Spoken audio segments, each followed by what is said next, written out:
Magic Treehouse, Book Number 38. A Merlin Mission. Monday with a Mad Genius. Chapter 6. Thousands of Ideas. A low fire burned in the hearth. Sunlight slanted across the warm room. Jack caught his breath as he looked around Leonardo's studio.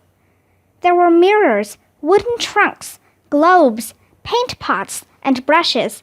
Sketches, paintings, and handmade maps were all over the walls. There were stacks of old books, half-built furniture, piled-up papers, theater masks, pieces of costumes, and musical instruments. "Oh, man," murmured Jack. "I love this room."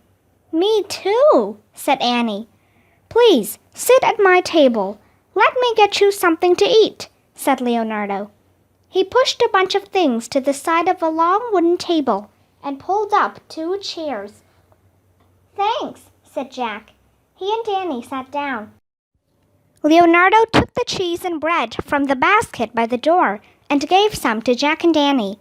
The cheese was dry but tasted good, and the bread was really delicious, hard and crackly on the outside, but soft and chewy on the inside. I wonder how they make it like this," Jack thought. "So why do you want to leave Florence, Leonardo?" Annie asked, her mouth full. "Because I will no longer be respected here," said Leonardo. "Last week the council told me I must finish my fresco soon, and now I will not finish it at all. Just recently, Michelangelo accused me of never finishing anything." "Michelangelo? The great artist?" said Jack.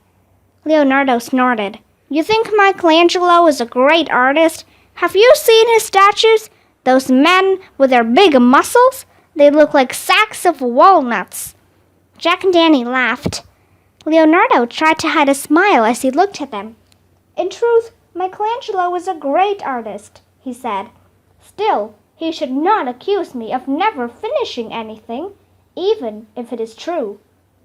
"Why don't you finish things?" asked Annie. "Well, I shall not finish my battle scene now, because I experimented with my paint," said Leonardo. "I am experimenting all the time, and often my experiments lead nowhere." "So is that your main problem?" asked Annie. "One of them," said Leonardo, sighing. "The other is that there are too many things I want to do, and there is never enough time." "What else do you want to do?" asked Jack. "Oh, I have thousands of ideas," said Leonardo. He put down his bread and cheese and crossed to a wooden trunk in the corner of his studio. He raised the lid of the trunk and stared for a moment at its contents. Leonardo turned back to Jack and Annie. His eyes were bright again. Whatever was in the trunk had made him happier. "Come look," he said. Jack and Annie walked over to the trunk and peered inside. It held dozens and dozens of plain black books, large ones and small ones. "Notebooks," said Leonardo. "I have filled over 100 of them with my ideas." "Oh," said Jack, his eyes wide. "Jack keeps notebooks too," said Annie. "Do you mind if we look at them?" asked Jack. "No, not at all," said Leonardo. Jack and Annie started picking up the notebooks and turning the pages. The pages were crammed with doodles and writing.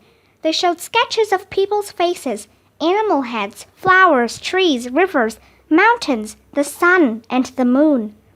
One notebook was filled with drawings of a horse. Another had sketches of bridges and buildings. Another had drawings of birds and machines. Many of the drawings in the notebooks had labels written in a strange language. "You cannot read my notes, can you?" said Leonardo. Jack and Annie shook their heads. "Hold them to a mirror," said Leonardo. Jack and Annie stood in front of a wall mirror. Each held up a notebook and looked at its reflection in the mirror. "Oh, I get it," said Jack. He could read the words now. Leonardo had written everything backward, from right to left across the page, so the word bird was written as BRID, and the word wind was written as BNIW. "Why do you write this way?" asked Annie. People think I am trying to keep my ideas a secret, said Leonardo. But, in truth, I am left-handed, and when I write normally, from left to right, I smear ink across the page. One day I realized that if I wrote backward, I would not be so messy. He laughed and sat down at the table. As he took a bite of bread, he seemed his happy self again. What do you write in these notebooks? Said Jack. Oh, I've written down thousands of ideas, said Leonardo. For example, he opened a notebook and read, Fossils of tiny sea creatures have been found in the mountains of Italy. It is my belief that ocean water once covered the mountains millions of years ago. Your belief is right, said Jack. Leonardo looked at Jack with surprise. You seem so certain, he said. Well, I know from science books that the oceans once covered many mountains of the earth, and that's why you can find sea fossils there, said Jack.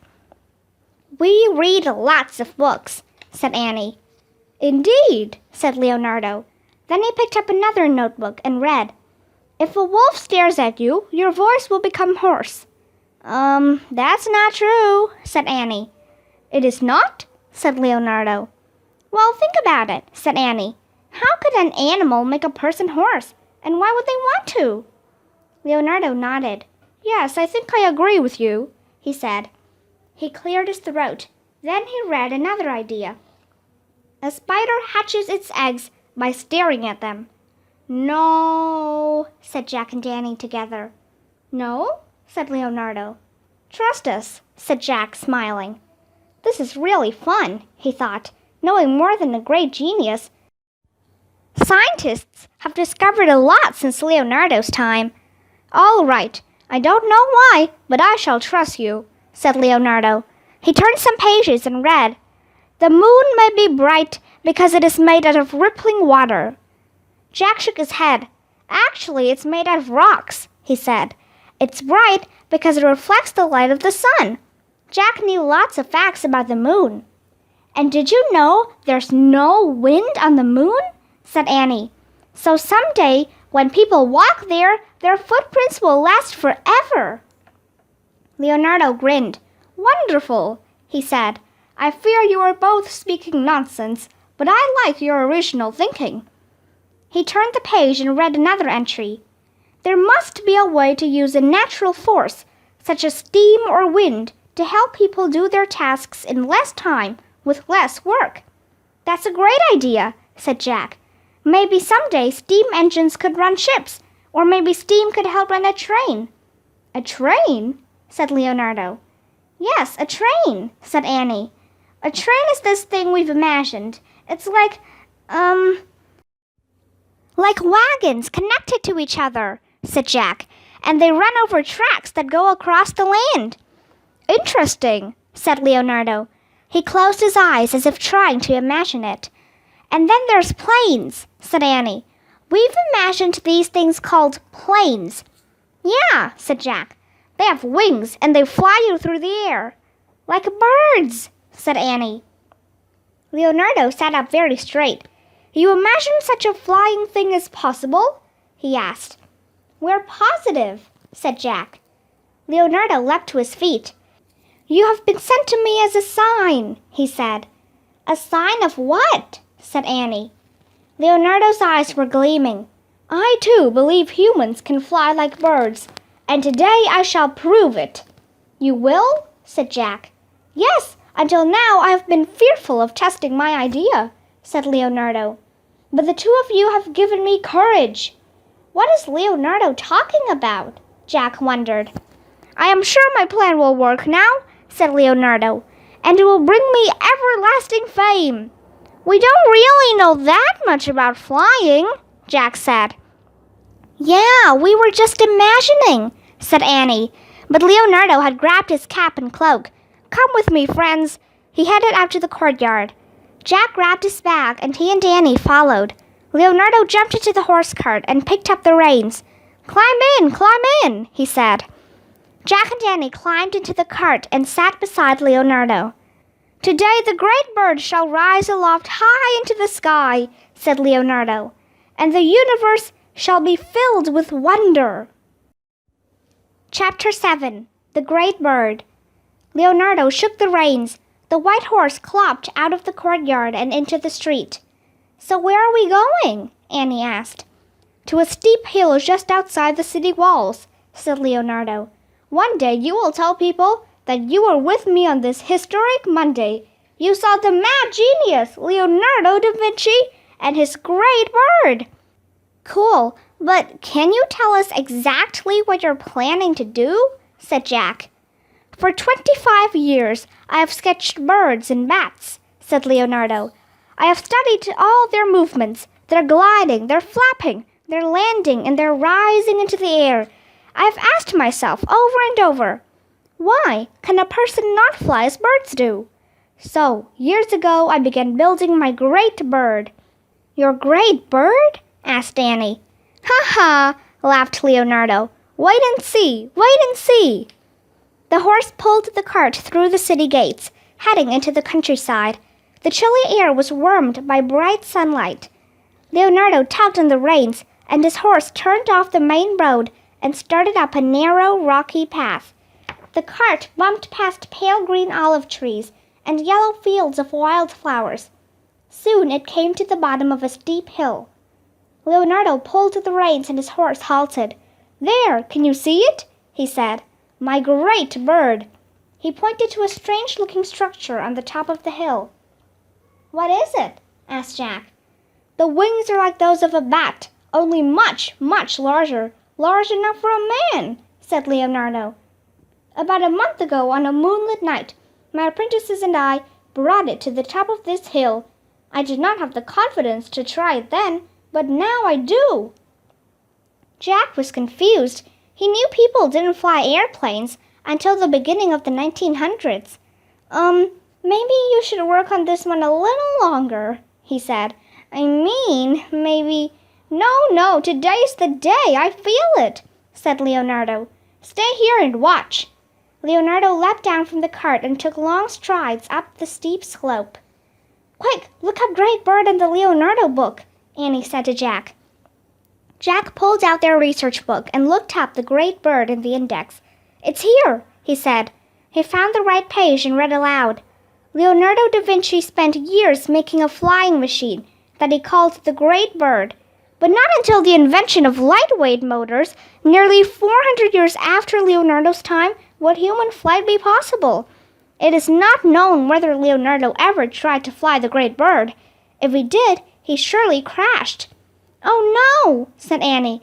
"His machine won't work. If Leonardo tries to fly off that hilltop, he'll crash. We have to stop him before he hurts himself." Annie jumped out of the cart. Jack put the book away. He left his bag in the cart and ran after her. They started up the steep hill. "Leonardo, stop!" shouted Annie. But Leonardo kept climbing. "Human flight isn't possible yet," Jack cried. "Don't try it, Leonardo," yelled Annie. Jack and Annie were only halfway up the hill when Leonardo reached the top. He began strapping himself into a harness on the Great Bird. Large handles were attached to the harness. On each side were huge cloth wings stretched over a wooden frame. "Don't!" shouted Jack. But Leonardo was already staggering toward the edge of the steep hill with the flying machine on his back. It was so heavy that he could hardly stand up. "Leonardo, stop!" cried Annie. "You need a motor." But Leonardo bent his legs and lowered his body close to the ground. He grabbed the two large handles and pulled them toward his chest. The huge wings rose into the air. "The Great Bird raises its wings and is pushed by the wind," shouted Leonardo. "No!" yelled Jack and Annie. Leonardo leapt off the side of the hill into the air.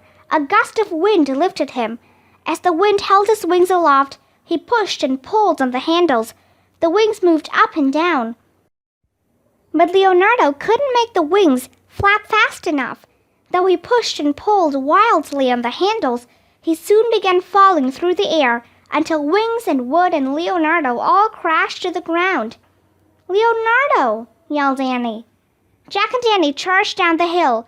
At the bottom, Leonardo da Vinci lay in a silent heap. His twisted wings spread over the grass. Jack and Annie rushed to him. "Are you all right?" cried Annie. There was no answer. "Oh no, we've killed him," thought Jack. But then Leonardo stirred. He moved his hand. "Are you all right?" Annie asked again.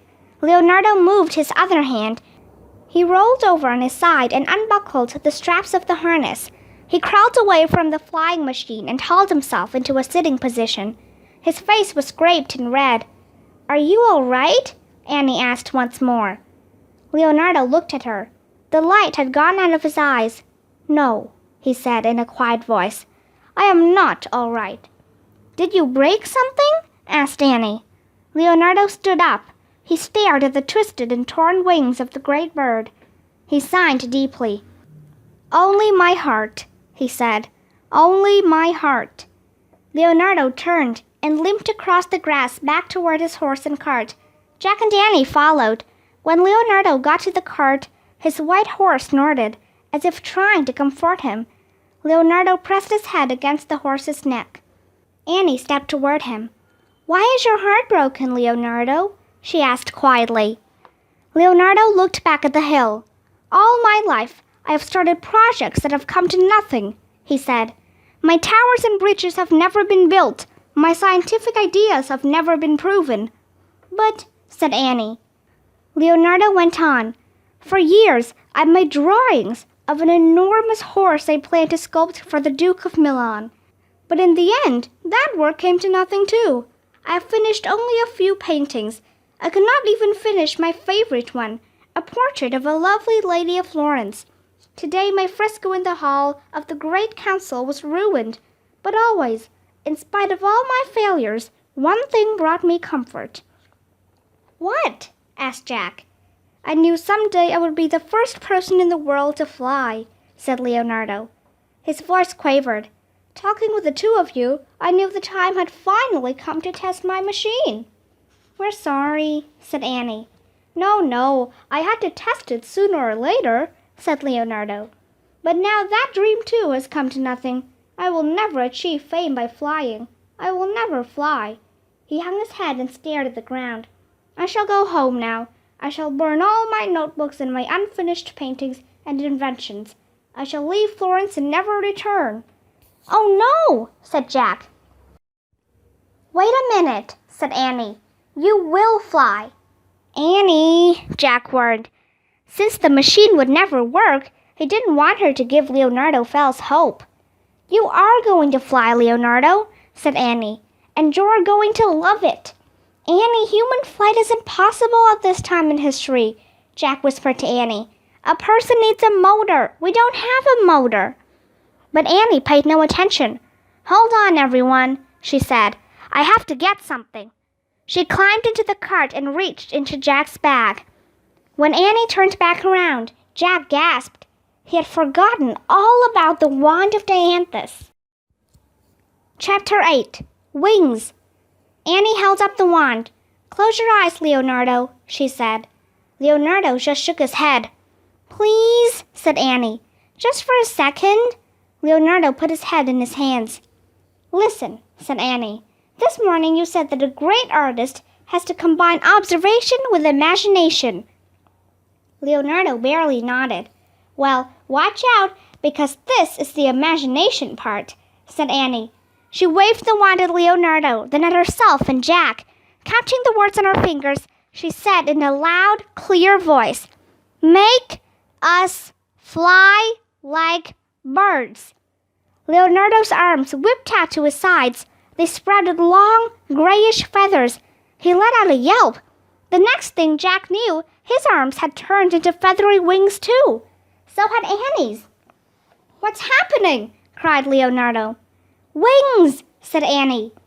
Jack's wings felt light and airy, yet strong and powerful. "Now we can fly," said Annie. "Wings?" said Leonardo, looking stunned. Then he burst out laughing. "We have wings! We have wings! Run! Run into the wind!" Jack, Annie, and Leonardo all stretched out their wings and took quick steps forward. The wind rushed under their feathers and lifted them off the ground. "Whoa!" cried Leonardo. Leonardo, Jack, and Annie flapped their wings and soared high into the sky. Then they caught a gentle wind and stopped flapping.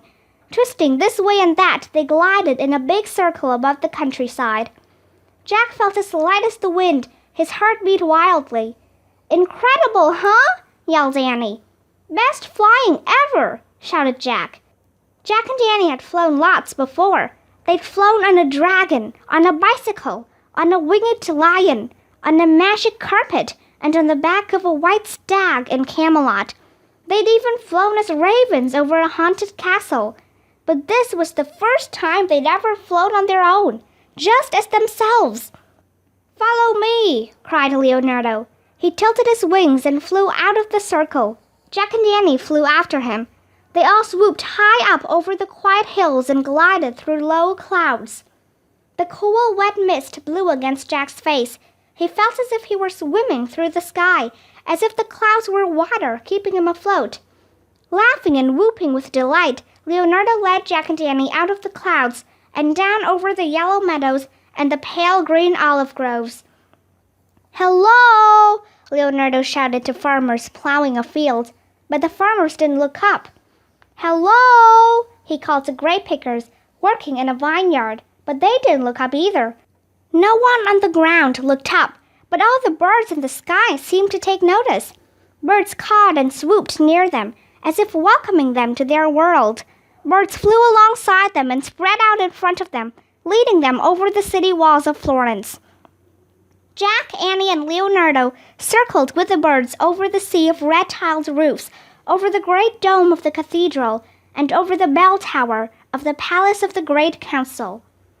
"Florence looks so neat and orderly from up here," Leonardo cried to Jack and Annie. "I wish I had my sketchbook." The city did look orderly from the sky, thought Jack.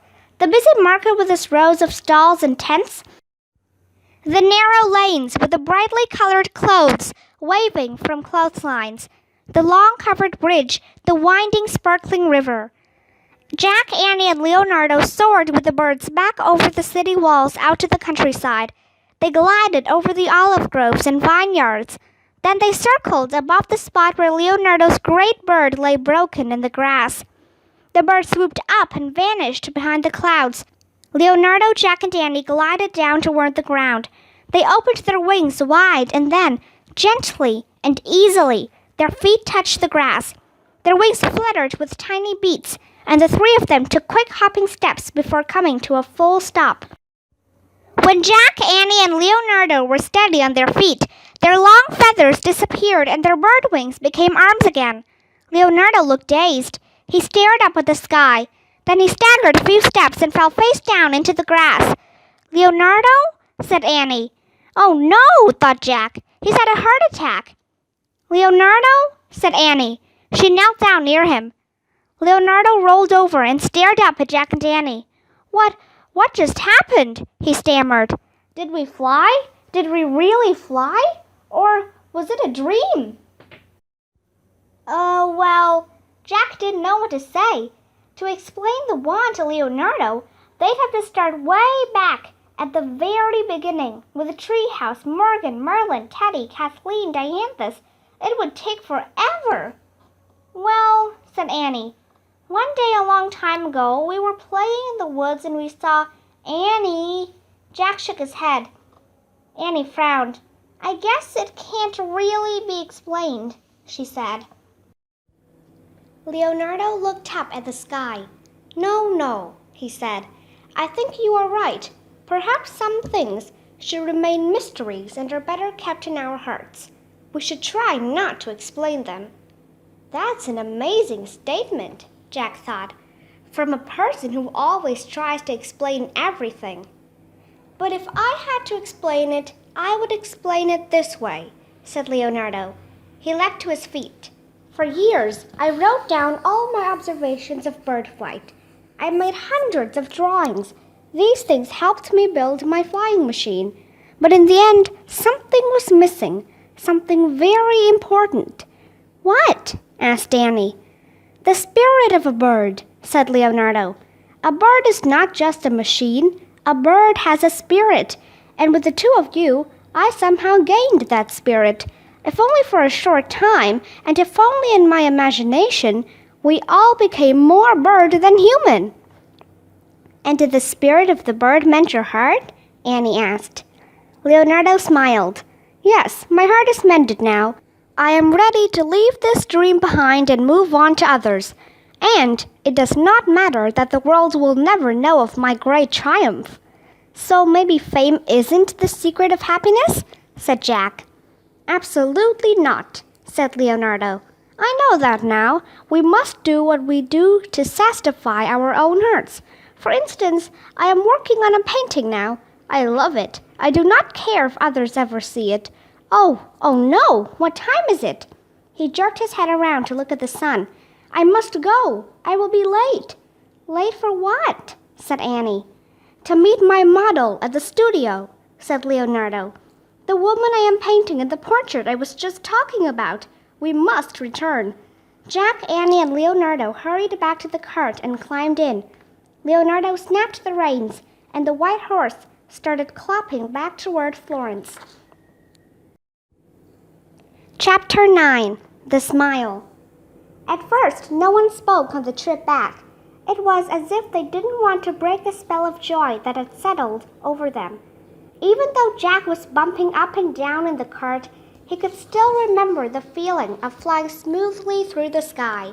He could feel the wind rustling his long feathers. The cart passed through a gate in the city walls. As they started through the streets, Annie broke the silence. So if fame is not the secret of happiness, she said to Leonardo, then what is? Do you think it could be flying? Leonardo thought for a moment. No, the secret of happiness cannot be flying, he said. Why not? Asked Jack. Because flying is a great dream that no one but us will ever realize, said Leonardo.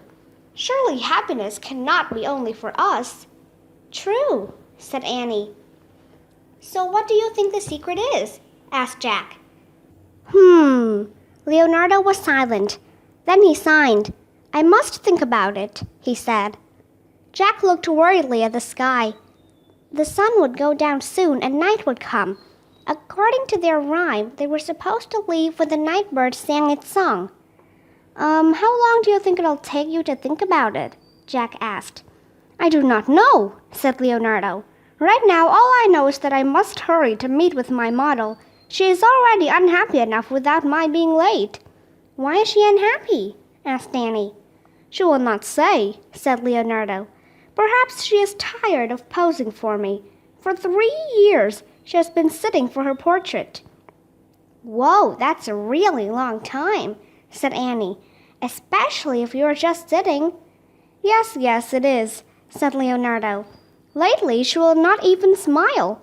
She only stares at me sadly. I have tried hiring singers, musicians, and jokesters to amuse her, but nothing helps. Maybe you shouldn't meet with her today, said Jack. He didn't want Leonardo to lose his good feelings from flying, and he wanted him to spend time thinking about the secret of happiness. No, I must, said Leonardo. The light is perfect today. Late afternoon is the best time for painting a portrait in my courtyard, when the sunlight is golden and shadows are beginning to fall. Shadows were falling as the white horse pulled the cart into Leonardo's courtyard. A young woman was standing by the studio door. Lisa, called Leonardo. Hello, Leonardo, the woman said. She wore a dark gown with a silk cloth over her shoulder. A thin veil covered her long brown hair. She had a high forehead and large brown eyes. Oddly, she looked like someone Jack knew, but he couldn't remember who. Forgive me, Lisa, I am late, said Leonardo, leaping down from the cart. Will you wait for me to set up my things? Yes, I will wait, said Lisa. Leonardo hurried inside, and Jack and Annie climbed down from the cart. Hi, we're Annie and Jack, said Annie. The woman smiled at them. I am Lisa, she said. You look familiar to me, said Annie. Really? Said Lisa. Are you from Florence? No, we're from Frog Creek, Pennsylvania, said Annie. It's far away. Lisa smiled again. I like the name of your town, she said. So Lisa did smile for other people, thought Jack. He wondered why she wouldn't smile for Leonardo. Leonardo came back outside, carrying a small canvas, an easel, and a paint box. He then brought out a stool for Lisa.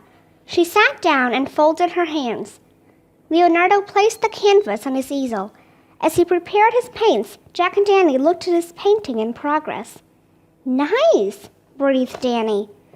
The small canvas showed the model, Lisa. Except for her mouth, her whole face had been painted. In the background was a misty landscape with mountains and winding rivers. Leonardo picked up his brush, dipped it into a paint jar, and began to work. Jack and Danny watched closely as the great genius brushed a thin coat of green paint over the scenery. "What are you doing now?" whispered Danny. "I paint many very thin coats over the background," murmured Leonardo.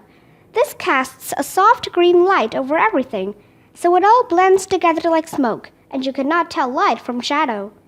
"How'd you figure that out?" asked Danny. "I mean, you're always coming up with new ways to things. How do you do that?" "I ask questions," said Leonardo. "All the time I ask questions. How can I paint the light? How can I capture the shadows? How can I do this? How can I do that?" Leonardo stopped painting. He put down his brush and looked at Jack and Danny. His eyes were sparkling. "And now, my friends, I know the secret." "You do?" said Jack. "Yes," said Leonardo. "The secret of happiness is available to all of us, every hour of every day. Young, old, rich, poor, everyone can choose to find happiness in this way." "How?" asked Danny. "What's the secret?" She and Jack leaned forward, eager to hear the answer. "Curiosity," said Leonardo. "Curiosity?" repeated Jack. He had curiosity. He had lots of it. "Always ask questions," said Leonardo. "Always try to learn something new. Ask why, when, where, what. Say, I wonder what this means. I wonder how that works. I wonder what this person is like, and that person, and that one.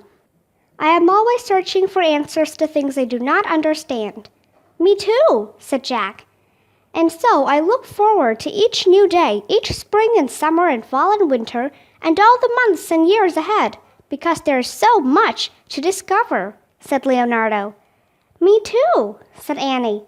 "Through my curiosity, I forget my failures and sorrows, and I feel great happiness," said Leonardo. He looked up at the sky. "For instance, one might wonder how they built that 8-sided dome on top of the cathedral." "I do wonder that," said Jack. "And I wonder what exactly makes the clouds change shape," said Annie. And what makes bread crackly on the outside and soft on the inside?" asked Jack. "Are there really just 10 types of noses?" asked Annie. "How many kinds of ears are there?" said Jack. "How many kinds of feet?" "Hands," said Annie. "Eyebrows," said Jack. Their two voices spilled over each other as they kept calling out questions. "And who rings the bells in the bell tower? And why is the sky blue? Where do city birds sleep? And why won't Lisa smile for Leonardo?" asked Annie. Jack and Leonardo looked at Annie. Then they all turned and looked at Lisa. Jack had actually forgotten she was sitting near them. The quiet, lovely woman blinked. "What?" she said. "What did you say?" "Why won't you smile for Leonardo, Lisa?" asked Annie. "Are you mad at him because you've been posing for 3 years?" Lisa's face grew red. She seemed to be fighting tears. She shook her head. Is there another reason?" Annie asked softly. Lisa looked at Leonardo. He was staring back at her. "Yes," she whispered. "There is." "What is it?" Annie asked. "I am afraid to smile," said Lisa. She kept staring at Leonardo, though she was talking to Annie. "If I smile, Leonardo will paint my smile, and he will be done with me. He will sell my portrait to my family and never think of me again." There was silence for a moment. Jack and Annie looked at Leonardo. "Annie," said Leonardo finally, staring at Lisa, "tell Lisa that if she will smile, I will finish her portrait. But tell her that I will not sell it to her family. I will carry it with me wherever I go, for the rest of my life, and I will never forget her." Lisa, Leonardo says that, started Annie. But Lisa stopped her. I heard, she said softly. Then she smiled. It was a faint smile, but a mysterious and beautiful one. Her face glowed in the golden light of late afternoon. Ah, gasped Leonardo. Keep that smile, he said. He kept staring at Lisa as he dipped his paintbrush into a jar. Please, keep that smile, Mona Lisa. Mona Lisa? Jack had heard the name Mona Lisa before. Lisa kept smiling. Leonardo painted. Hey, listen, Annie said to Jack. Jack listened. He heard a bird whistling and trilling. A plain brown bird was singing from the rooftop above the courtyard. That looks like the bird you let out of the cage, said Jack. It is him, whispered Annie. He is a nightingale, said Leonardo, keeping his eyes on Lisa. A beautiful singer, yes? Annie smiled at Jack. Time to go, she said. Remember Morgan's rhyme. Help the genius till the night bird sings its song. Right, said Jack, signing. Goodbye, Leonardo. Leonardo didn't seem to hear him. Goodbye, Lisa, said Annie. Lisa turned her eyes to look at Jack and Annie. Bye, she whispered. Then Leonardo turned and looked at them too. Yes, goodbye, my friends, he said. Come again soon, please. You have been a great help to me today. You helped us too, said Annie. Leonardo bowed to them. Then he turned back to his work. He painted Lisa's smile as the nightingale sang on. The bird's song grew louder and louder until it seemed to fill the Florence night. Chapter 10. Questions. It was twilight when Annie and Jack stepped back out into the street. Where's the tree with the tree house? Asked Annie. Somewhere over the bridge beyond the big dome, said Jack. They kept their eyes on the dome as they threaded their way through the streets of Florence.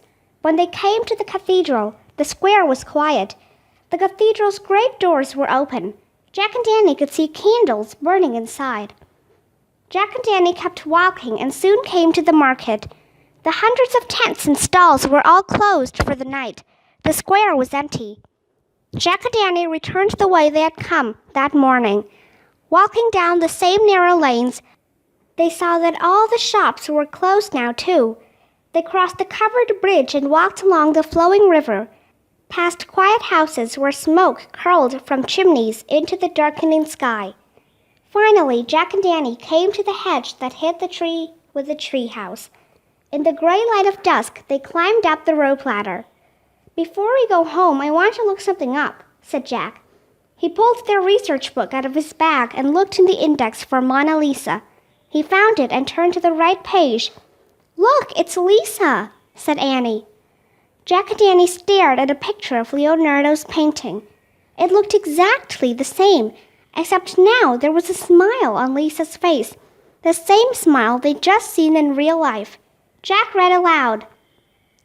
Leonardo da Vinci's painting of Mona Lisa is perhaps the most famous painting in the world. It is believed to be a portrait of Lisa del Gioconda. The Italian word Mona means my lady. Leonardo da Vinci never sold the portrait of Lisa. He took it with him everywhere he traveled until he died. Jack closed the book. He kept his promise, he said. I knew he would, said Annie. She signed. Goodbye, Leonardo, she whispered. Then she picked up their note from Morgan and pointed at the words Frog Creek. I wish we could go there, she said. The wind started to blow. The treehouse started to spin. It spun faster and faster. Then everything was still. Absolutely still. Sunlight flooded through the treehouse window. No time had passed in Frog Creek. The school bell was still ringing, announcing that class would start in 10 minutes. Jack and Annie were wearing their school clothes. Jack's cloth bag had changed back into his backpack. We have to hurry, said Annie. I know, said Jack. He looked inside his pack. He was happy to see the wand of Dianthus. As he pulled out their research book, a piece of paper fell out. It was the sketch of Leonardo's angel. "Oh, I forgot all about this," said Jack. He and Danny looked at the sketch. "It shows he was really a good drawer," said Annie. "Yup," said Jack, "and it will remind us about Leonardo's secret of happiness." "He was curious about everything," said Annie. "Angels, noses, birds, feathers, flowers, wolves, and spiders," added Jack. "Shadows, light," said Annie. "Bells, clouds, the moon," said Jack. "And every time he was unhappy about something, his curiosity seemed to make him happy again," said Annie. Jack took the angel drawing from Annie and carefully put it back into his pack. "Come on," he said. "We don't want to be late for school." Jack started down the rope ladder, and Annie followed. Jack and Annie walked together through the sun-bright woods. "I wonder where my new class will be," said Annie. "Yeah," said Jack. "And I wonder where my desk will be, close to the window or the door." "And will Randy and Jenny be in my class again this year?" said Annie. "Will Joe be in mine?" said Jack. "Whatever happened to Raymond Johnson?" asked Annie. "Is he coming back this year?" "I hope so," said Jack. "And who's the new librarian and the new music teacher?" "Yeah, and what kind of noses do they have?" said Annie. Jack laughed. All the questions about school didn't make him nervous anymore. Now he was eager to find out the answers. He quickened his steps. "And how long will it take us to get there if we walk really, really fast?" he said. "What if we run?" said Annie. Jack and Annie started running as the wind blew through the trees and the leaves fluttered through the air and the birds sang from the branches in the Monday morning woods.